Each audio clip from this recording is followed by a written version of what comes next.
Disons ce qu'on peut dire déjà, que c'est la SLA, tous les patients sont différents. C'est une maladie qui, chez certains patients, évolue très rapidement. Donc à chaque visite, on s'aperçoit de la dégradation. Et sur d'autres patients qui n'évoluent quasiment pas. Donc c'est vrai qu'on portera plutôt notre attention sur les patients chez qui la maladie évolue très rapidement. Parce qu'on s'aperçoit qu'il faut y aller très souvent. La demande de la famille est très importante. Donc on doit intervenir très très souvent. Il y a une angoisse. Donc on doit être là pour les rassurer, pour leur parler des suites de la maladie, comment ça va évoluer, les différentes étapes qui vont se passer, et les rassurer surtout, quoi, dans un premier temps. Disons qu'au départ, déjà, on intervient au niveau du service hospitalier pour déjà former la famille, déjà montrer qu'on est présent. Et dès le retour au domicile, on est bien sûr là, parce qu'au départ, bien sûr, c'est l'affolement, l'angoisse. Donc on doit être au départ très très présent. On doit même les soutenir au maximum, quoi, sinon on va à l'échec, quoi, c'est sûr.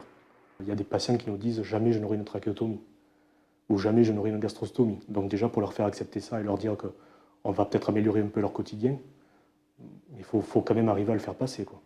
Parce qu'il y a des patients qui nous disent si un jour j'ai une trachéotomie, je ne veux même pas l'envisager. Donc il faut quand même qu'on ait un rôle psychologique et pas une approche brusque de la trachéotomie. Sinon, le rôle de la famille, je pense qu'il est primordial, hein. Si on n'a pas un noyau familial très soudé, je pense qu'un patient de cette maladie ne peut pas rentrer à la maison. Ce n'est pas possible. L'exemple de Laurent, par exemple, on voit sa femme qui est quasiment une demi-journée à ses côtés. Il y a ses enfants, il y a une aide ménagère, il y a une auxiliaire de vie, il y a une secrétaire. Je veux dire, tout ça, ça fait qu'il a le moral, les soins sont faits. Mais imaginez un patient qui est seul chez lui ou ne serait-ce qu'avec une auxiliaire de vie, je veux dire, elle ne peut pas s'en sortir, c'est pas possible. À tout moment, il doit être aspiré, à tout moment, il a des demandes, il a des angoisses. Je veux dire, il faut tout le temps quelqu'un qui soit à ses côtés pour répondre à tout ça. Si la maladie s'aggrave, bien entendu, on va peut-être obligé de régler un peu les paramètres, peut-être rajouter un peu d'oxygène. Il y a beaucoup d'évolutions de cette maladie. Ça peut arriver aussi qu'il y ait des infections, donc bien sûr, il faut en parler au médecin, au pneumologue, savoir s'il y a un traitement à faire. On est là vraiment, on est interlocuteur famille et médecin, quoi. Il faut vraiment que tout ce qui se passe à la maison soit relaté au pneumologue.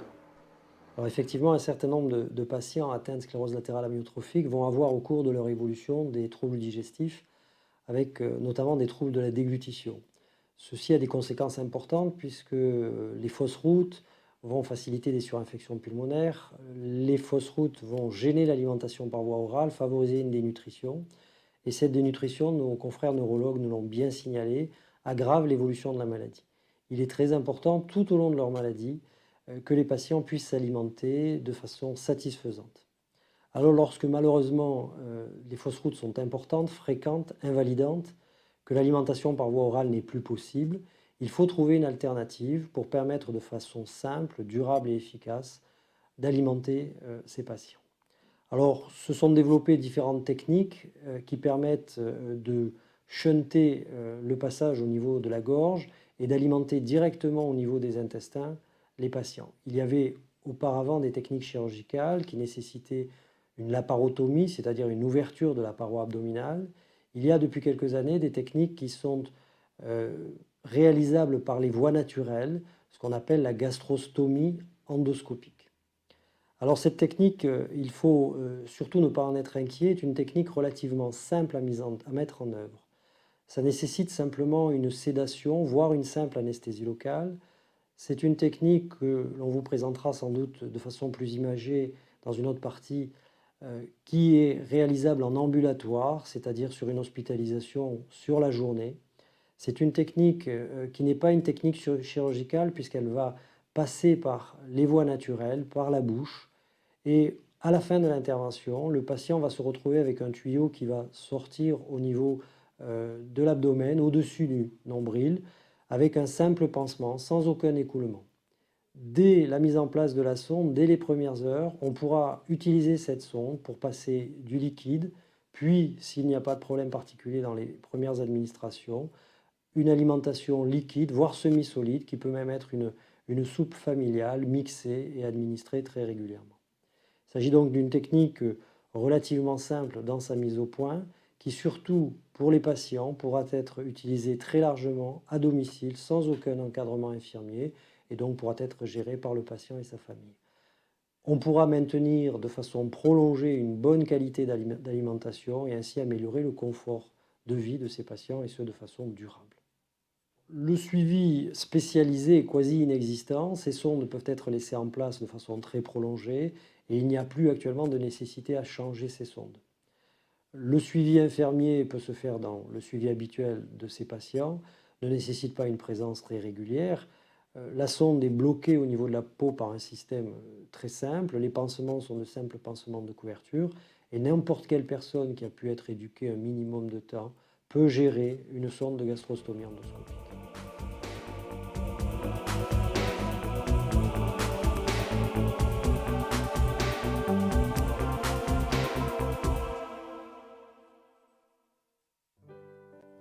J'ai longtemps refusé la gastrostomie.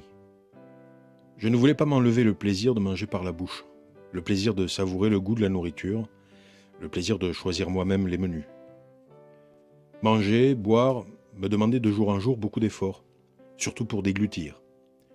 Je me déshydratais, je n'en finissais pas de maigrir. Mon épouse, mes 2 filles ne savaient que me conseiller, en me disant que c'était à moi de prendre une telle décision, que pour elles, vu les difficultés que j'avais pour manger, il était préférable que je fasse la gastrostomie. Je lisais dans leurs yeux toute l'angoisse qui les habitait. J'ai compris que si je voulais continuer à vivre dans de bonnes conditions, il fallait que j'accepte de me nourrir par une sonde gastrique placée dans mon estomac. On n'a pas pu me faire une gastrostomie endoscopique car le fibroscope ne passait pas dans ma gorge. On a dû me faire une opération chirurgicale. Claude, mon épouse, sait faire tout ce que me fait l'infirmière chaque matin. Cela a facilité le travail des infirmières de la clinique, car elles ne savaient pas trop comment m'entreprendre. Pour éviter les diarrhées, les ballonnements, j'ai commencé par manger 350 ml de nourriture énergétique le premier jour, et en augmentant pendant 5 jours jusqu'à 1500 ml par jour. Au début, je prenais les 1500 ml en 3 fois dans la journée. Maintenant, je prends 1000 ml de fibres dans la nuit et 500 ml d'énergie à midi. Je bois par la sonde 1,5 litre d'eau tous les jours, ce qui fait que je prends 1500 calories. Claude a appris très vite à me brancher. Dès le 2e jour, c'est elle qui le faisait.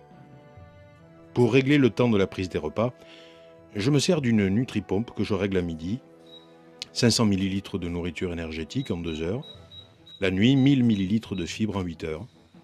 L'eau, je la prends en 4 heures. Pendant que la nourriture ou l'eau entre dans mon estomac, je regarde la télé ou je travaille sur mon ordinateur. Je ne ressens absolument rien quand le produit passe par la sonde. Pour prendre les médicaments, Claude les écrase et avec une seringue, après les avoir mélangés avec un peu d'eau, les introduit dans la sonde.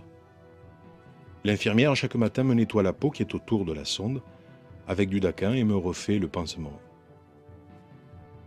Dans cette nouvelle épreuve que j'ai traversée, mon épouse, ma mère et mes 2 filles ont été à tout moment à mes côtés pour me soutenir, pour m'encourager. Dans ces moments difficiles, elles ont calmé psychiquement mes douleurs, tout en gardant leur sang-froid afin d'être, quoi qu'il arrive, efficaces. Je remercie le docteur Arpaillange d'avoir insisté pour que je fasse la gastrostomie. Aujourd'hui, je ne le regrette pas. J'ai grossi, j'ai repris des couleurs, je ne fais plus de fausses routes. Au repas de famille, je m'offre le luxe de manger par la bouche du foie gras ou ce qui me fait plaisir. Mon entourage est heureux de me voir aussi resplendissant.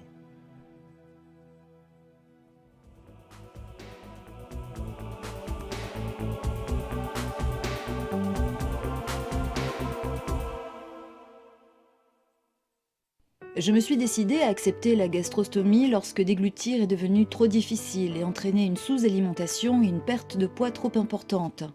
Mon appréhension du début s'est transformée en confort par la suite. Mon entourage a été soulagé, car les repas étaient devenus pénibles pour tout le monde. Au départ, j'ai eu des problèmes de constipation qui ont été résolus quand on a ajouté des fibres. Il a fallu un certain temps pour trouver un équilibre, car après la prise des calories du matin, il y avait des ballonnements et des nausées.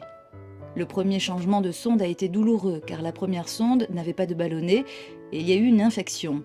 Il est donc important de toujours mettre une sonde avec ballonnet pour avoir un parfait contrôle. Je prends 3 repas par jour, en 3 fois, 500 ml de nourriture semi-liquide et 1,5 litre d'eau pour la journée. Pour prendre les repas, j'utilise le goutte à goutte et non une pompe. La durée des repas est de 3/4 d'heure le matin, 1 heure le midi et 3/4 d'heure le soir. Désormais, je vis bien et la prise de calories nécessaire se fait sans angoisse. La gastrostomie m'a permis de reprendre quelques kilos. Je regrette qu'avec la gastrostomie, le plaisir de manger ainsi que le goût et l'odorat ont disparu. L'infirmière qui vient tous les matins et tous les soirs nettoie à l'eau oxygénée la peau et pose une mini-compresse. Toutes les semaines, elle vérifie le ballonnet. Après chaque repas, mon mari nettoie la sonde avec une seringue remplie d'eau. Je dirais en conclusion que la gastrostomie a été un soulagement, car je ne suis plus angoissée au moment de manger.